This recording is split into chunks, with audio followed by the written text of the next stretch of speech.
بسم اللہ الرحمن الرحیم من خرج فی طلب العلم فهو فی سبیل اللہ، جو آدمی نکلا علم کی طلب میں وہ اللہ کے راستے میں ہے، یہاں تک کہ گھر لوٹ کر کے واپس آ جائے۔ ترمذی نے نقل۔ وَأَمَّا هَؤُلَاءِ فَيَتَعَلَّمُونَ الْفِقْهَ بِالْعِلْمِ وَيُعَلِّمُونَ الْجَاهِلَ فَهُمْ أَفْضَلُ وَإِنَّمَا بُعِثْتُ مُعَلِّمًا ثُمَّ جَلَسَ فِيهِمْ۔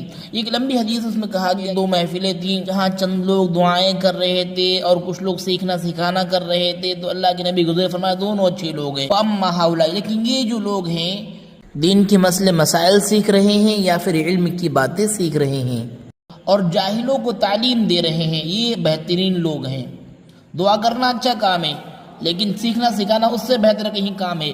پھر دیکھیے آپ نے خود فرمایا کہ میں خود معلم ہوں، دنیا بھر کے استاد اللہ کے نبی صلی اللہ علیہ وسلم ہے۔ ثم جلس فیہم، پھر آپ وہیں بیٹھ گئے کہ یہ پڑھنے پڑھانے والے لوگ پیارے لوگ ہیں۔